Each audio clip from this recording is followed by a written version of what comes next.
একটা গরু তার ফুল স্ট্রাকচারে আসতে সময় নেয় 2 থেকে 4 দাঁত। বাঁচানোর মালিক আল্লাহ, আমরা চেষ্টা করতে পারি।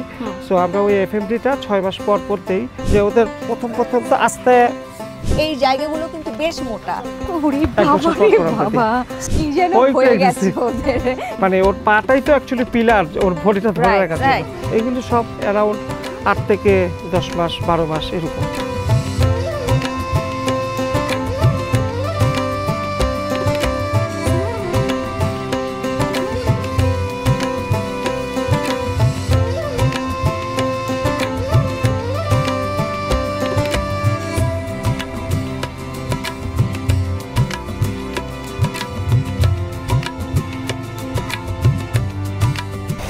মাশাআল্লাহ, কতগুলো বাছুর আছে?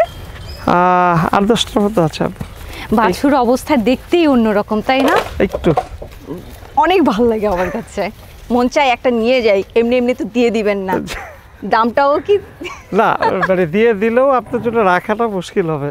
সেই ক্ষেত্রে তো আমাদের অপশন আছে যে এখানেই থাকুক, আপনি এসে দেখে যান, সমস্যা নেই। রাইট, তো ওর জন্য এই জায়গাটি প্রয়োজন, খোলামেলা আছে। এবং আপনাদের খামারটি তো মাশাআল্লাহ খুব সুন্দর, সবুজে শ্যামলে ভরা, খুব সুন্দর একটি খামার।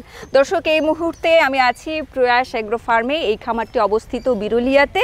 প্রয়াস অ্যাগ্রো ফার্ম নিয়ে আসলে নতুন কিছু বলার নাই। এই খামার সম্পর্কে মোটামুটি সবার ধারণা হয়ে গেছে, যারা এই সেক্টরের সাথে যুক্ত, এবং ক্রেতা, আমি বলবো ক্রেতাদেরও ধারণা হয়ে গেছে। আমি এবার এসেছি আজকের এই পর্বে বড় গরু নিয়ে আলোচনা করতে চাইছি না, বড় গরু থাক, আমি আজকে বাছুর নিয়ে আলোচনা করতে চাইছি। এই জন্যে বাবা, বাছুর নিয়ে আলোচনা করতে চাইছি এই জন্যে, শুরুটা তো প্রয়াস অ্যাগ্রো ফার্মের এই বাছুর দিয়ে হয়নি, অনেক পরে গিয়ে তারা বাছুর সংগ্রহ করা শুরু করলেন। কেন বাছুর সংগ্রহ করার প্রয়োজন হলো সেটি শুরুতেই জেনে নেই। কেন বাছুর সংগ্রহ করা প্রয়োজন হলো? আপু, ওই যে আমরা একটা স্বপ্ন দেখি সবাই যারা আমরা খামারে আছি দীর্ঘদিন যাবৎ, সেটা হচ্ছে যে আমরা মাংসে স্বয়ংসম্পূর্ণ হব। হ্যাঁ, তো মাংস স্বয়ংসম্পূর্ণ হইতে হইলে বাংলাদেশের সবচেয়ে বড় যেটা মানে প্রতিবন্ধকতা, সেটা হচ্ছে যে আমাদের প্রোডাকশন লাইনটা না অত ভালো না।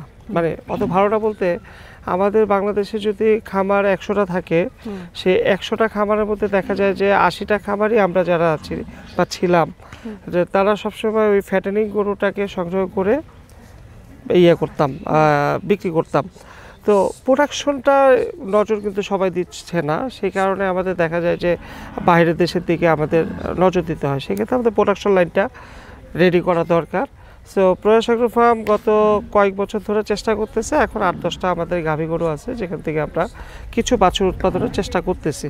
এখনো প্রফেশনাল পারতেছি না, বাট আমরা এটা বোঝার চেষ্টা করতেছি। এটা এক। আর 2 নম্বর হচ্ছে, একটা বাছুর গরু থেকে যদি আমরা বড় করি, সেক্ষেত্রে আমাদের দেখা যায় যে সেইটার যে প্রমিসিং একটা ভ্যালু আছে, সেই ভ্যালুটাকে আমরা আগে অপটিমাইজ করে নিয়ে আসতে পারি এবং নিজেদের মতো করে সুন্দর করে লালন পালন করে বড় করতে পারি। এই কারণেই আসলে বাছুর নিয়ে কাজ করা। এবং এই যে বড় গরুগুলো সংগ্রহ করাটা, ভালো মানের ভালো জাতের গরু সংগ্রহ করাটাও তো কঠিন একটা ব্যাপার। তো যেহেতু এই দেখতে দেখতে 8 বছর হলো, আরও অনেকটা পথ চলবার ইচ্ছে আছে, স্বপ্ন আছে, তো পাশাপাশি যদি ব্রিডিংটাকে নিয়ে এগিয়ে যাওয়া যায়, ভবিষ্যৎটা আরোটা সহজ হয়ে যাবে। সহজ হয়ে যাবে না রে? সহজ হয়ে যাবে। আচ্ছা, এই যে বাছুর নিয়ে এলেন, কতদিনের বাছুর সংগ্রহ করলেন, এবং বাছুর সংগ্রহ করতে গিয়ে আসলে নাজেহাল হতে হয় কি? আমাদের এখানে যেগুলো হচ্ছে সেগুলো তো আমাদের এখানেই। এছাড়া যে বাছুরগুলো আমরা আনি সাধারণত 6 মাস থেকে 8 মাস এর মধ্যেই আনি। আর বাছুরের সিস্টেমটা হচ্ছে আপনার 3 থেকে 6 মাস পর্যন্ত মায়ের দুধ খাওয়াইতে হয়। সেক্ষেত্রে যদি গাভী সহ আমরা বাছুর আনতে পারি, সেক্ষেত্রে দেখা যায় যে 3 মাস 4 মাস ব্যাপার না, বাট নর্মালি আমরা 6 মাসের পরেই বাছুরগুলি আনি, যেগুলো বাড়ি থেকে কালেকশন করি। 6 থেকে 8 মাস, এটাই। এর থেকে বড় হইলে তো আসলে দেখা যায় 2 দাঁত হইতে তো আসলে 2 বছর লাগে, তো 1 বছর হয়ে গেলে বাকি থাকে 1 বছর। তো ওগুলো বাছুর ক্যাটাগরিতে পড়ে না খুব বেশি। তো 6 থেকে 8 মাস বা 10 মাস খুব ভালো জাতের হলে তখন দেখা যায় যে একটু হয়তো বা 10-12 মাসেরও নেওয়া যেতে পারে। আচ্ছা, যারা শুনছেন আপনাদের উদ্দেশ্যে বলি যে রিফাত ভাই এবং শাওন ভাই দুজনেই, আরও একজন বন্ধু আছেন, 3 বন্ধুর আসলে খামার এই প্রয়াস অ্যাগ্রো ফার্ম। আর এই যে ফার্মের যে ম্যানেজমেন্ট আছে, খাবার ব্যবস্থাপনা আছে, রোগ বালাই নিয়ে দেখাশোনা সব কিছুই কিন্তু শাওন ভাই করে থাকেন। সেই জন্যেই আসলে এই আজকের পর্বে আমি শাওন ভাইকে রেখেছি, যে শাওন ভাই এই বাছুরগুলোকে যদি আপনি যেমনটা আশা করছেন বা রিফাত ভাই যেমনটা ভবিষ্যৎকে মাথায় রেখে এই বাছুরগুলোকে এনেছেন বা এই খামারে হয়েছে, ওদের ওই পর্যন্ত নিয়ে যাওয়ার জন্য আপনাদের একটা নিশ্চয়ই মানে আপনার একটা প্ল্যান আছে, সেই প্ল্যানটা আমরা জানতে চাইছি। আমাদের আসলে মাস্টার প্ল্যান থাকে আপু একটা, সেটা হচ্ছে যে যখন একটা গরু আমরা আনি বা আমাদের এখানে হয়, সেই গরুটা তো আপনার 2 দাঁত হতে সময় নেয় হচ্ছে 2 বছর, মানে 24 মাস থেকে 30 মাস, এবং সেখান থেকে আপনার যখন 4 দাঁত আসতে, যখন 4 দাঁত বা 6 দাঁত হয়, সো আমাকে মূলত 2 থেকে 3 বছর গরুগুলোকে লালন পালন করতে হয়। এখন দেখা যায় যে আসলে সব বাছুর যে খুব ভালো হয় ব্যাপারটা তা না, দেখা যায় যে কিছু এখান থেকে কালি হয়ে যায়। তো আমরা ওই অনুযায়ী ধরেন আজকে হলো 2025, 2028 আমরা ডেলিভারি দিব, তো তখন আমরা দেখা যায় অবজারভেশনে থাকি প্রথমে 1 বছর যে এটা আসলে গ্রোথটা কি নিল। হ্যাঁ, সেই সময় আমাদের বেশ কিছু ম্যানেজমেন্ট আছে, যেমন 1 নম্বর ম্যানেজমেন্টটা হচ্ছে যে এটার মানে আপনার বডি স্ট্রাকচারটা আনতে হইলে আমার কি করতে হবে। তো দেখা যায় যে এটা যদি প্রমিসিং একটা গরু হয়, সেক্ষেত্রে আমরা চেষ্টা করি সেটার মানে ফ্যাটটাকে কমায় দিয়ে শুধু প্রোটিনটাকে বাড়ায় দিয়ে সেটাকে এবং ক্যালসিয়াম, জিঙ্ক এই টাইপের খাবারগুলি দিয়ে তার স্ট্রাকচারটাকে নিয়ে আসার জন্য, তখন আমরা ফ্যাটেনিংয়ে যাই না, তখন তার স্ট্রাকচারটা হওয়ার সময় এটা একটা নির্দিষ্ট সময় পর্যন্ত, যেমন এটা কতদিন থেকে কতদিন বয়স, একটা গরু তার ফুল স্ট্রাকচারে আসতে সময় নেয় 2 থেকে 4 দাঁত, তার মানে হচ্ছে 2 থেকে মানে 2.5 বছর থেকে 3 বছর এর মধ্যে সে তার ফুল স্ট্রাকচারটা নেয়। মানে আমার বিগত দিনের অভিজ্ঞতা থেকে আমি যেটা দেখেছি, 4 দাঁত পর্যন্ত সেই স্ট্রাকচার নেয়। এখন আমি যদি 4 দাঁতের আগে তাকে ফুল লোড দিয়ে দেই, তখন সেই স্ট্রাকচারটা বন্ধ করে দিবে এবং সে তখন ফ্যাটেনিংয়ের যোগ দেবে। এটা একটা উদাহরণ আমি দেই একটু বাহ্যিকভাবে, যেমন আমরা লাউ গাছের চাষ করি বা কোনো একটা সবজির চাষ করি, যখন আমরা চাই যে সেটা সবজি হবে এবং সবজিগুলি বড় হবে, তখন দেখা যায় যে আমরা কিছু কিছু ডাল কেটে দিই, কেটে দিলে তখন ওই প্রোডাকশনে আগ্রহী হয়ে যায়, তখন আর গাছটা বড় হয় না, তখন সে প্রোডাকশনের দিকে চলে যায়, আবার ওর কাছ থেকে পুষ্টি নিতে পারে গাছটা থেকে। এবং যখন আপনি একটা গাছের ভিতরে ফলটাকে পাকায় ফেলবেন, তখন সে মৃত্যুর দিকে চলে যায়। তো সেই রকম আমাদের বেশ কিছু কাজ আছে, সো আমরা তখন চেষ্টা করি একে ফ্যাটেনিংয়ে না দিয়ে যাতে গ্রোথটা পুরো নিতে পারে। তো সেই জন্য আমরা 4 দাঁত পর্যন্ত অপেক্ষা করি, এবং এর মধ্যে যেই গরুগুলি ফিট হয়ে যায় সেই গরুগুলি আমাদের ভবিষ্যতে চলে যায়। আর যেগুলি দেখি যে না আসলে সবগুলি তো আসলে সেম হবে না, হ্যাঁ, তো তখন আমরা এটাকে কালি করে ফেলি, হয়তো বা কষায়ের প্রজেক্টে দিয়ে দিই, অথবা তখন হয়তো বা নর্মাল ক্যাটাগরিতে ফাটায় দিই, 2 দাঁত বা 4 দাঁত পর্যন্ত যাই না, এরকম আর কি।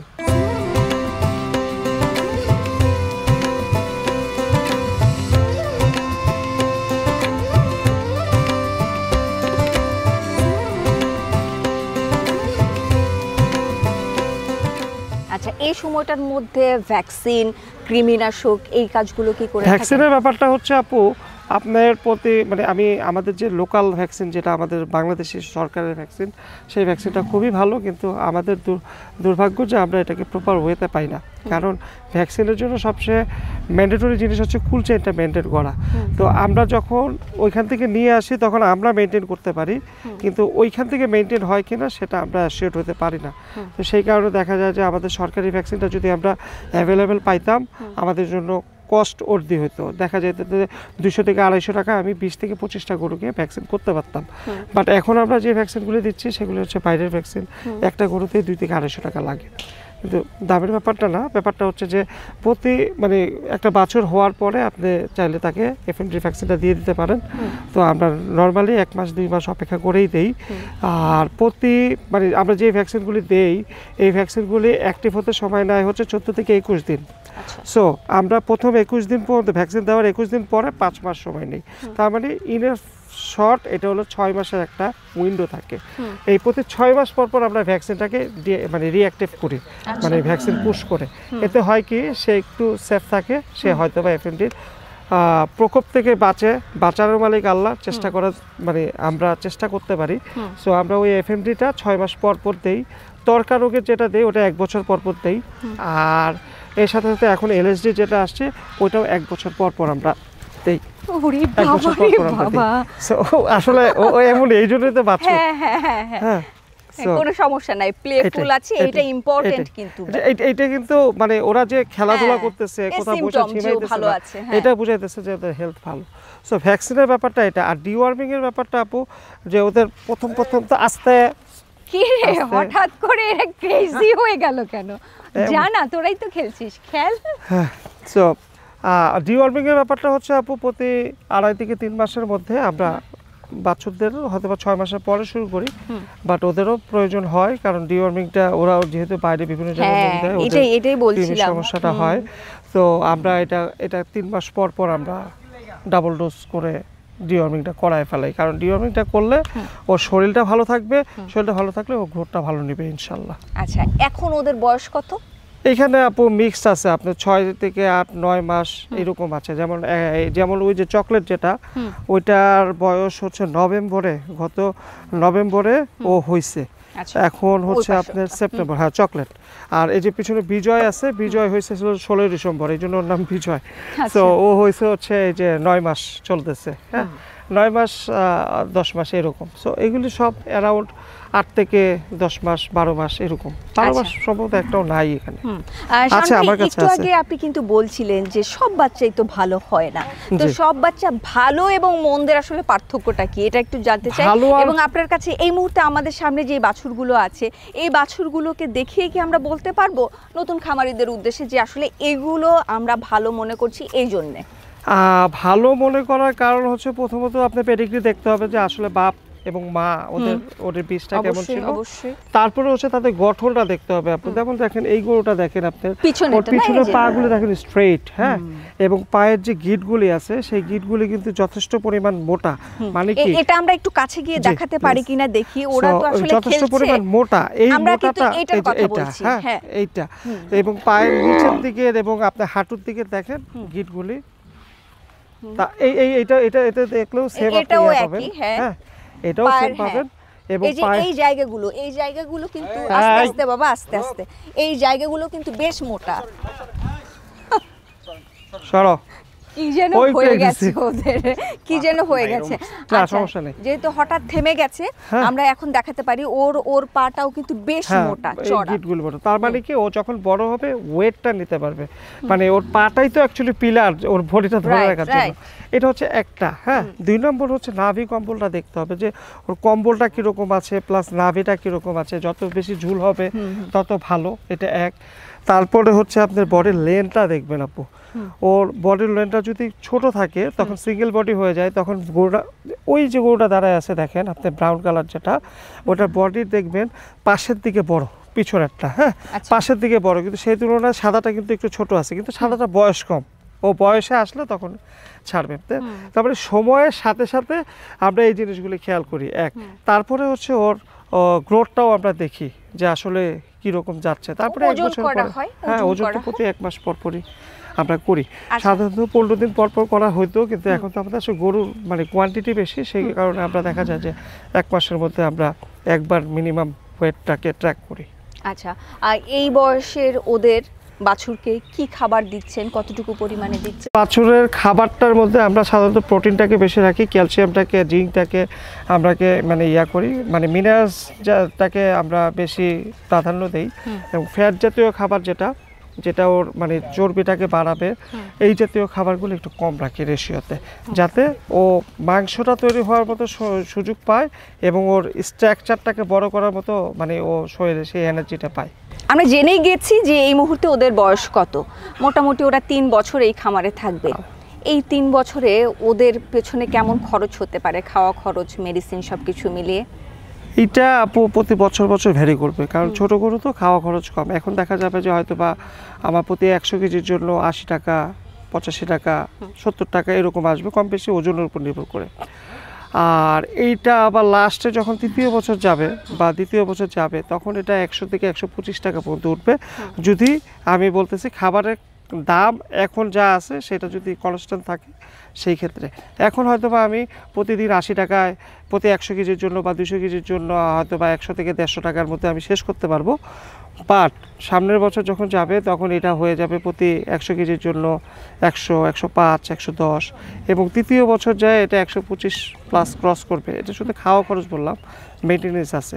তো এই কারণে কেউ যদি আমাদের থেকে গরু কিনতে চায় তখন আমরা একটা প্যাকেজ সিস্টেম করি যে 3 বছর পর্যন্ত আপনার আর মান্থলি কোনো বিল দিতে হবে না। আপনি আমাকে মান্থলি হয়তো বা ইনস্টলমেন্ট দিলেন, বাট খাবার খরচটা আমি একবারে প্যাকেজ করে দিই। তাইলে হয় কি আমার 2-3টা উপকার হয়। একটা উপকার হয়, আপনি যখন আমাকে খাবারের খরচ দেবেন প্রতি মাসে, তখন মানে আমি বললাম তো গ্রোথটা কনস্ট্যান্ট না, দেখা যায় যে 2 মাস বাড়ে না, তৃতীয় মাসে বাড়ে।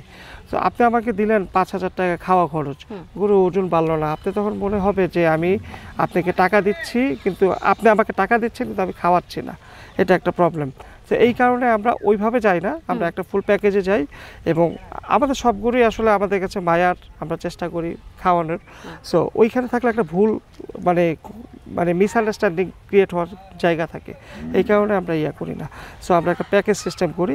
সো আমরা ওভারঅল দেখছি যে 80 টাকা থেকে 125 টাকা এর মধ্যে ভ্যারি করে, যদি কনস্ট্যান্ট এখনকার খাদ্য ভ্যালুটা ঠিক থাকে। আচ্ছা, ওদের থাকার ব্যবস্থাপনা কি আপনারা কি বড় গরুর সাথে রাখছেন নাকি আলাদা? না, ওদের জন্য আলাদা শেড আছে। আমার তো শেড আছে অনেকগুলি, তো দেখা যায় যে ওদের জন্য একটা আলাদা লাইন আপ আছে। আর আমার ভবিষ্যৎ পরিকল্পনা আছে, আসলে পরিকল্পনা অনেক, কিন্তু এখানে আসলে অনেক ইনভেস্টমেন্টের ব্যাপার আছে। আমাদের যতটুকু কুলাইতে পারি আমাদের চেষ্টা আছে। এই যে যেমন এই রেঞ্জটার আশেপাশে দেখবেন আমরা খালি জায়গা রাখছি অনেক, আমরা ওদের জন্য এক একটা করে কিউবিকল ঘর করে দিব, যে ঘরে ওরা আগামী 2 বছর 3 বছর থাকবে। সো সেটা আমাদের মাস্টার প্ল্যানে আছে, বাট আমরা এক্সিকিউশনে করতে পারি নাই। আপাতত আমাদের সেটাই থাকে, ওদের জন্য আলাদা লাইন আপ আছে।